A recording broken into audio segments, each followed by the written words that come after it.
Imagine an asset class where the supply shrinks every single year, not because of a natural shortage, but because governments design it that way. It trades on exchange, it has deepening liquidity, and it doesn't move like stock or bonds. Sounds unusual, right? Well, it is. And that's exactly why we're talking about it today. Hi, everyone. I'm Vincent, and this is Resonance Spotlight, the podcast where we unpack investment strategies, dig into the thinking behind them, and meet the people who make them work. Today, we are exploring compliance carbon market, how a cap and trade system can be both a portfolio diversifier and a real lever for reducing global emissions. My guest is Michael Azlen, founder of Carbon Cap. Michael's been an allocator, an educator, and a researcher, and he's built a whole investment process around this space. We are going to talk about how these markets work, where the real liquidity is, the difference between compliance and voluntary market, and how institutions can size and manage an allocation. Michael, welcome. It's great to have you here. Thank you, Vincent. Good to be here. So, Michael, let's start at the beginning. So, when it clicked for you that carbon market were just a climate tool, but could actually be an investment strategy, and was it more about solving a portfolio problem or more about the impact side? So my journey into carbon markets, Vincent, began after the sale of my previous business to a public company. I then began to research climate change itself, somewhat as a skeptic, and I believe that academic peer-reviewed research is a very good place to begin the search for knowledge. And I spent about 3 or 4 months doing a deep dive on the science of climate change, and I concluded the problem was extremely acute, much worse than I certainly had realized. I then enrolled at the LSE in their climate change program, and this is where I learned about carbon markets and the cap and trade markets. And at LSE, we studied all of the various policy tools that governments have tried, and by far, carbon pricing, putting a price on emitting carbon, has been the most successful tool to reduce emissions. And that intrigued me. When I looked at the market in 2018, it was trading about 10 billion per month US dollars. So in the futures market, so I thought this is a liquid asset class. My first question was, I wonder what the historical return and volatility and correlation of this liquid asset class. And when I searched for academic information, I could not find any. So I hired a PhD student from the LSE. Together, we then collected and built a properly constructed total return time series for carbon for multiple markets. And then we wrote a full academic paper. And that paper took 3 years in the peer review process, but it was published in the Journal of Alternatives in 2022. The head of research here at Carbon Cap is the co-author of that paper. And really, it is the seminal academic paper on carbon as a liquid investable asset class. And really the proprietary time series we never released to the public. So we use that time series data to build the various quantitative models that we now use. And so that was sort of my journey into this field of investing in the carbon markets. Right.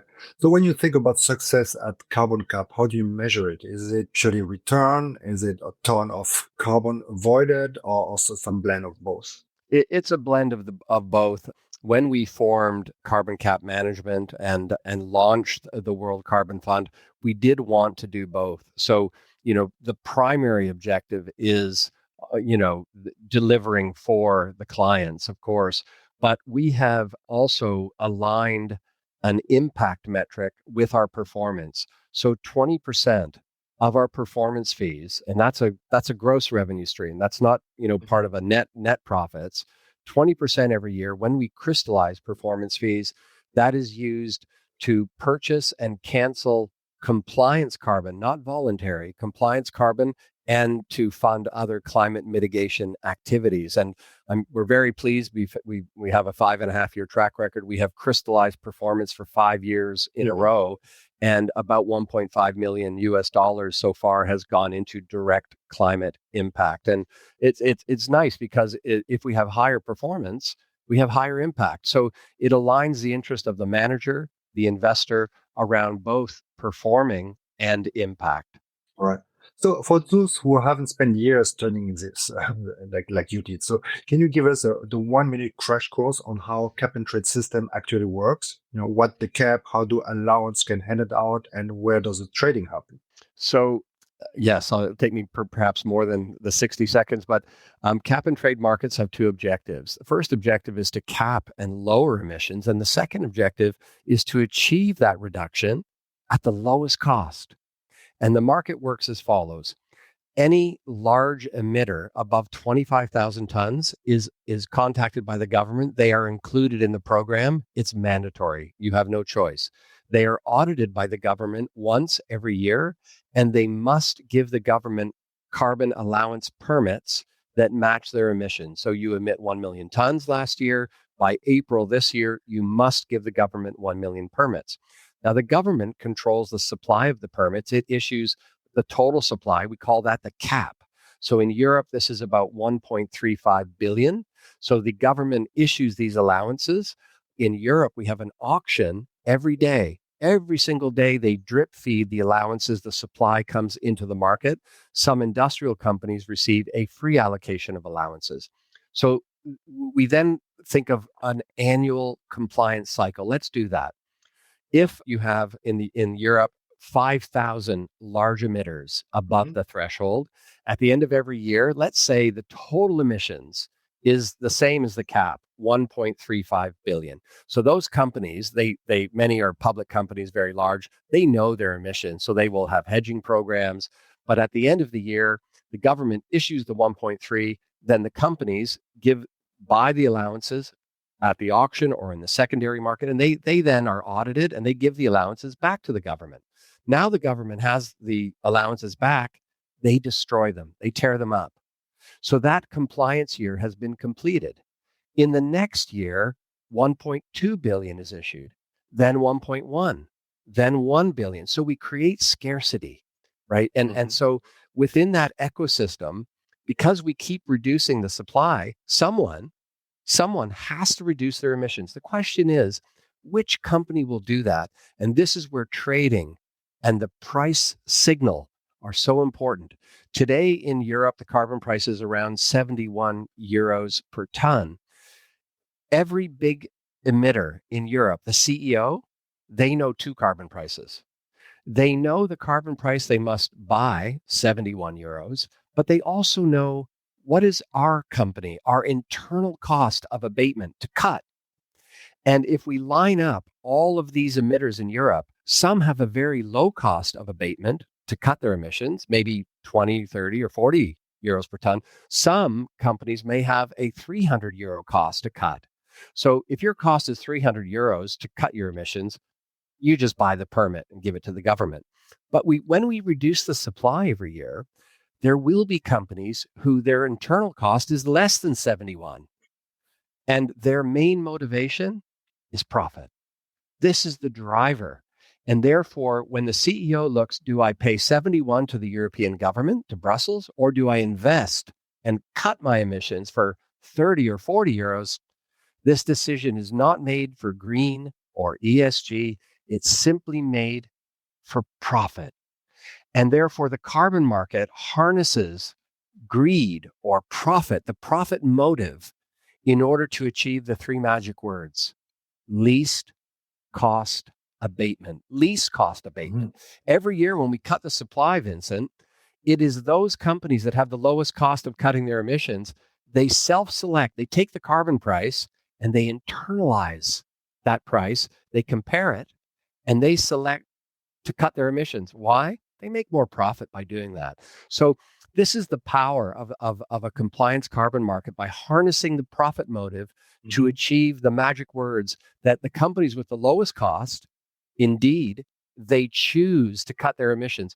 So we achieve the first objective, cap and lower the emissions, but we also achieve this with the lowest cost emission reductions. And the invisible hand of the market is the most powerful tool to achieve least cost abatement. And this is why it's such a smart mechanism. There's two other facts, though. One is, when the government auctions the permits, it raises billions in revenue. 100% of this revenue is segregated and it is reinvested in energy efficiency and climate mitigation initiatives. So we have the first benefit, cap and lower emissions. Second benefit, achieve the reduction at the lowest cost. Third benefit, we recycle the revenues into energy efficiency and climate mitigation. The fourth point I think to mention about a compliance carbon market is by having a carbon price, it stimulates venture capital and private equity investment into low carbon technology. Why? If I am a professor or an inventor and I invent a new piece of low carbon intellectual property, a new invention, if I bring that to a venture capital investor and it is possible they can see this invention to reduce emissions has a pathway to monetization in Europe because we have a carbon price. So where you have a carbon market, it stimulates venture capital and IP development of low carbon technology because there's a pathway to monetize this IP.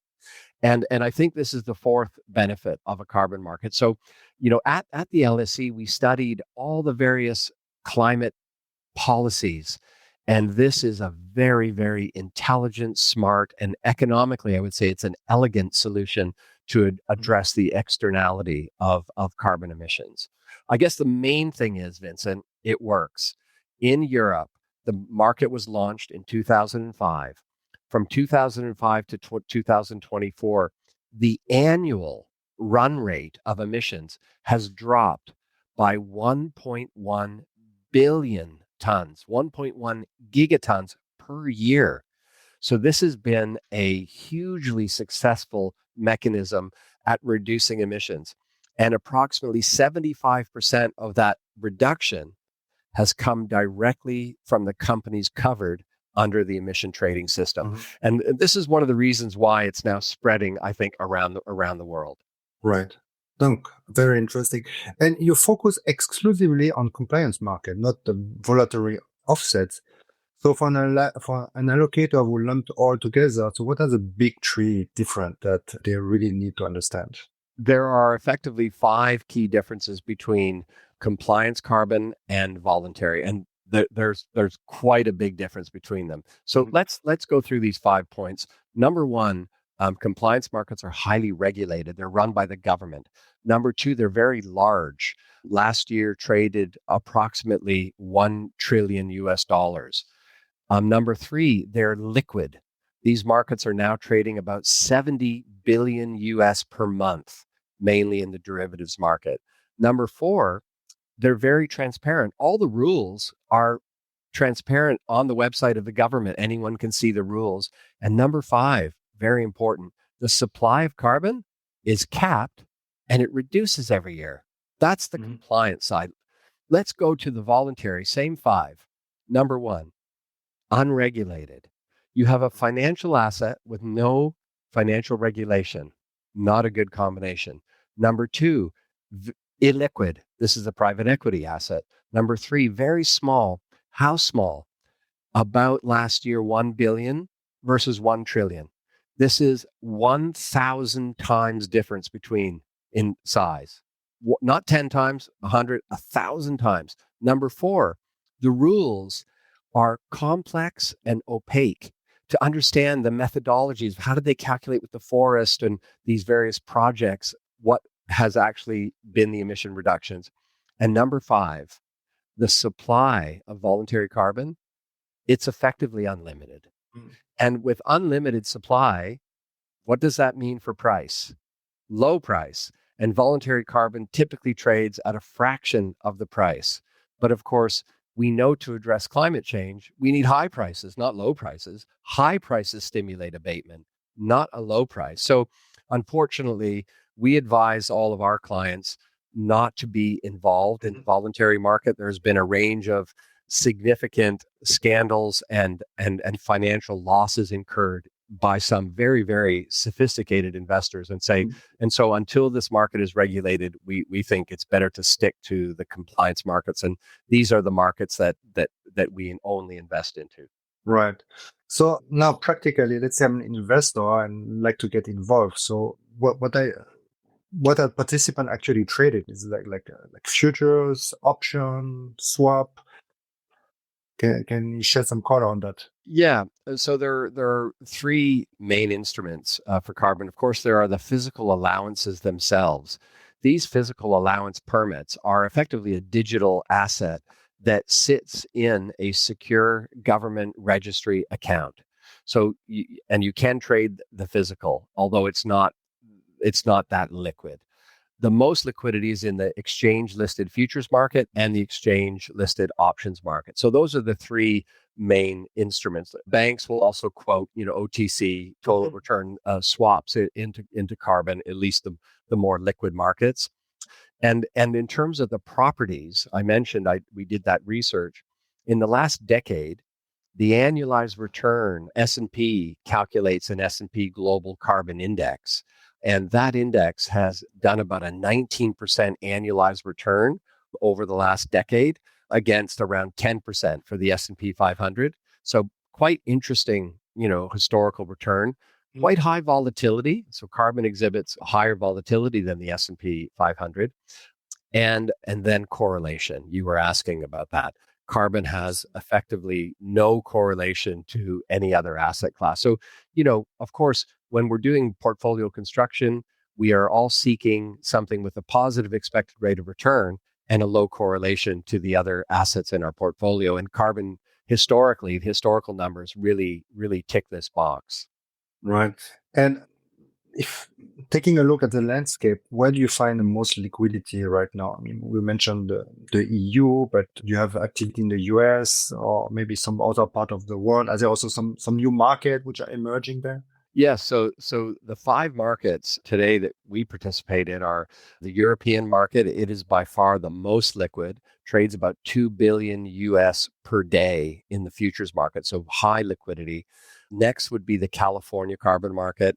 Number three would be the UK carbon market. After Brexit about 5 years ago, the UK Mhm. launched its own. Number four is the Reggie market. This is a carbon market on the east coast of the United States that consists of 10 states covering the power sector. And number five is the New Zealand carbon market. So these are the five markets that we participate in. But as you say, there are probably 10 countries around the world in the process of launching their own carbon market. China and South Korea have already Mhm. launched, but those markets are not open yet to external investors. We expect that to happen in the next 24 months. Japan is launching next year. Japan is the fifth biggest emitter in the world. And of course, it's a Western democracy with good financial Mhm. infrastructure. So we're quite excited about the Japanese Mhm. market. Next year as well, in Europe, is launching the ETS2, covering buildings and road transport emissions. So this will be another separate carbon market covering different sectors in Europe. And we expect that to be quite a large and liquid market. And then you Mhm. have all the Asian tigers, you know, Philippines, Vietnam, Thailand, Malaysia. They are all at various stages of launching. And then Brazil and India and Mexico are moving forward with legislation for carbon markets. So we have seen since we began our research, the asset was trading 6 years ago, 10 billion per month. Now it trades about 70 billion US per month. And I think within 3 years, when these markets come on stream, it'll be a very, very significant asset class. It's already bigger than many energy transition commodities like copper, lithium, cobalt in terms of Mhm. Mhm. annual production value. Right. What would be a potential big catalyst ahead? Investors should be aware of. You talk about new country entering that space, but maybe are there like policy change also which are planned already? So certainly, each carbon market when it launches, they all have the same sort of structural basis in terms of there's a cap, and the cap comes down and is reducing the supply every year. So they all have this, but each market will have unique additional mechanisms. Like in the case of the California market, they have a soft price floor and a price Mhm. ceiling. So they want to shepherd the carbon price up over time, in a controlled manner. In Europe, we have a supply adjustment mechanism in the European carbon market. So there are some subtleties and nuances that are different, but on the whole, the markets are all and the policymakers are all seeking one thing: a higher carbon price. Why? Mhm. because when the carbon price rises, people cut their emissions. When it rises more people cut. So we have this strong relationship between a higher carbon price and lower emissions in the economy. And therefore, all of the policymakers who want to address climate change, we sit with them. So we are a long biased investor in the sense that, we believe there's a long run risk premium in this asset class. Now, to sort of get a handle on that risk premium, we've looked at forecasts to the year 2030. And if you look at very well respected research, that indicates we need a carbon price of around $120 a ton from where we are today globally to be on track for the Paris Agreement. And the current price, if you look at the S&P carbon index, is around $60 a ton. So the price really needs to double between now and 2030. And that implies around a 12% annualized rate of return as a risk premium. It's not a classic risk premium because there's no cash flow in carbon, but it's a policy risk premium. So we think even a passive investment in carbon does make a lot of sense because supply is being cut and prices need to rise to address climate change. Right. And so let's talk a bit about the investment case. So what are the main driver of return in those markets? And if you have to pick just one, that's the most durable over time, which one will it be? Which driver will be the most important? There's no question when one looks at the return distribution in single carbon markets, the tails of the distribution are quite fat. And most of these tail events where there's been a big up month or a big down month in a single carbon market's price, most of those events are linked to some kind of policy or political or regulatory announcement because these are regulatory markets created by government. So they react to policy announcements. So that is the main risk driver in the markets is policy, regulatory risk. Now, you mitigate this risk in two ways. The first way, you diversify. The pairwise correlation between California carbon and Europe is almost zero. Between Europe and New Zealand, zero. So when you allocate across 5 markets with almost zero pairwise correlation, portfolio volatility and drawdown is significantly reduced, but not return. So your out of sample Sharpe ratio goes up quite significantly just through diversification. That's the first mitigation strategy for this policy risk. And the second strategy is you have to follow these policy developments very closely and incorporate your policy assessment into your investment strategy. That's very important. And that is something we do at Carbon Cap. Mm-hmm. Okay. And when you talk to CIOs, where do you suggest carbon sit in the portfolios? Is it a commodity sleeve, absolute return diversifier, or something totally different? So the World Carbon Fund is the largest multi-market carbon fund in the world currently, to our knowledge, over $500 million in dollars in size, with a 5.5-year track record. We have now 10 institutions who have invested with us. And for most of those large institutions, they have categorized us into the absolute return category for a couple of reasons. Number one, carbon itself is uncorrelated. And then because we deploy capital in a long short format to generate absolute returns, we're even less correlated than carbon. So really, we aim for no correlation and absolute returns over rolling 12-month windows, which we've been broadly successful at achieving. Wow, that's very impressive. So is this pattern being very much constant, or have you seen any surprise in those correlation or diversification patterns? Yeah, so a couple of important, again, statistical properties of carbon.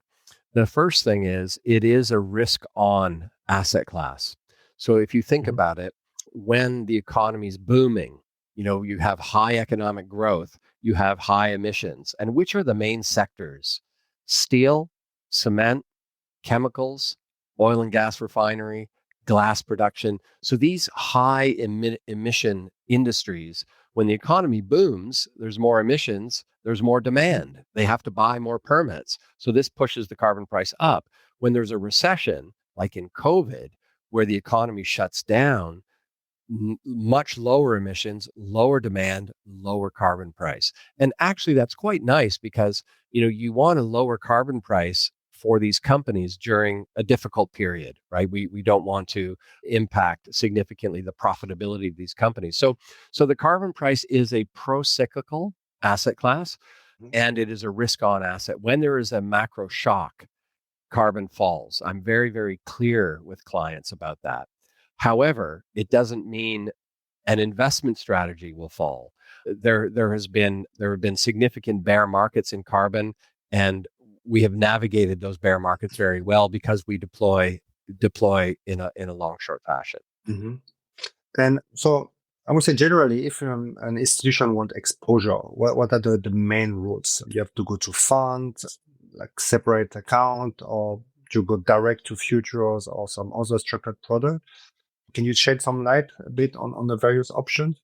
Yeah, I think that because carbon is such a unique asset class with, unique statistical properties, and you were asking about what is the most persistent driver of price. And the answer to that is, from our proprietary time series data, the most persistent and highest R squared in a regression is the relationship between supply and demand and price. So if you look at rolling windows there, this is the most predictive of price action in carbon markets. So, it's very important to accurately forecast the supply and demand relationship. Now, the supply, of course, is public information. The government gives the supply for the next 5 years.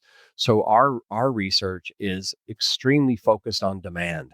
And over the last 6 years, we've become extremely effective at forecasting very accurately the actual emissions in each carbon market, so we can put that supply and demand together and then develop a price forecast. For institutional clients, because of this complexity, I would say most would prefer to have a manager who is, intimately familiar with the markets. Or if they can become comfortable, as I said, I think a passive exposure can make a lot of sense because it has a long run risk premium, it has liquidity, and it has a low correlation. Right. So talking about risk, for me, a bit is the elephant in the room. It's policy risk. You hear that a lot when you get to carbon market, but maybe to make it a bit more like tangible, what does this really mean in practical terms if for investors? Yeah, I can give you some numbers so you can get a handle on this. So, most investors will be aware that the S&P 500 has a long-term annual standard deviation or volatility of about 15%. If one looks at the European carbon market as an example, the annual volatility is between 40 and 50%. So the European carbon market has 3 times the volatility of the S&P 500. So this can be quite a volatile asset class. So risk management, I think, is very important. One decision that we made prior to going live with our investment strategy was to put a hard risk limit in the fund prospectus. So we have a hard limit at 15%, 15% volatility, which we translate into a daily VAR number. And that VAR number is 2.2% daily VAR at a 95% confidence interval. So I think this has been quite a smart strategic decision, because with the volatility experienced in these markets, risk management is crucial. Right. So this market, if I remember correctly, had some used to face some issue in the early day and went through different iterations. And, typically, like call that teething problem. So, what lesson have been learned from those episodes, or is it something you were able also to incorporate into your own process? Absolutely. There, like any, human endeavor, there's constant striving, mistakes, and then learning, and it's an iterative, process. And carbon markets are no different. In the early days of the European carbon market, one decision they made was to allow some voluntary carbon credits into the market and to allow companies to buy those and hand them in to meet their annual audit obligation. And this proved to be quite disastrous decision in the sense that it created a flood of low quality voluntary credits. This then flooded the European carbon market, pushed the price down. And when the price is low, there's no need to cut emissions, is there? When the price is low, I don't need to cut. I can just buy the permit for €5 and, it doesn't affect my P&L. So I think the European regulator learned a very good lesson there. And about 5 years ago, they completely banned any participation of voluntary credits into the market. There is now talk of bringing in carbon removal credits. Carbon removal credits generally are very, very high quality. They're also very expensive. Well, that's interesting. High quality and price go together, don't they? So, one quick test for someone when they look at a voluntary carbon project, what's the price? The price tells you a lot, I think, about the true quality of what you're getting. And so there's been a great learning in carbon markets in terms of this aspect of allowing voluntary. And now most of the markets recognize they need to incorporate removals to allow some carbon removal into the market in order to achieve the long run emission reduction objectives. Right. Thanks. Michael, you briefly talk about your approach to risk management when you talk about volatility. Can you expand a bit on that part? Maybe how do you approach position sizing, or maybe you're looking at liquidity, diversification, and also very importantly, maybe are there some area where you just don't want to take a risk? Yeah. So, in terms of beginning with selecting markets, we have developed something that we call our market entry framework. And this market entry framework assesses any carbon market on a number of variables, ranging from liquidity, policy risk, access, currency risk, country risk. So, a country like China, they launched their carbon market around 5 years ago. We went through a full assessment of the market, and on a number of these parameters, it simply just did not pass. But eventually, I'm sure that China will pass because they've been updating their rules and regulations and becoming a higher quality market, I would say. So the first step in risk management is identifying which markets do you participate in.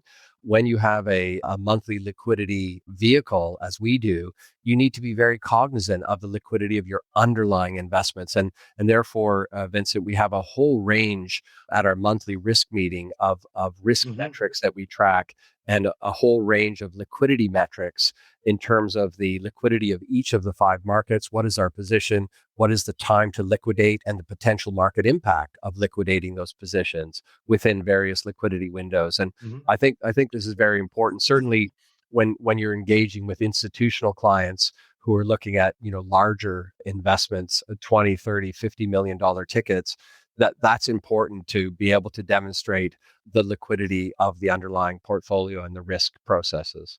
Right. Michael, this has been a fascinating tour of a market that's still new to a lot of allocators. We've covered the differences between compliance and voluntary market, the role of financial contract, why policy is a key driver, and how to think about risk. For anyone listening who is considering their first allocation, start small, be deliberate about the access route, and then make sure your due diligence tests both the return mechanics and the climate impact. That's all for today's episode of Resonance Spotlight. If you found this discussion useful, make sure you follow the show so you don't miss our next deep dive into the strategy shaping institutional portfolios. I'm Vincent. Thanks for listening, and see you next time.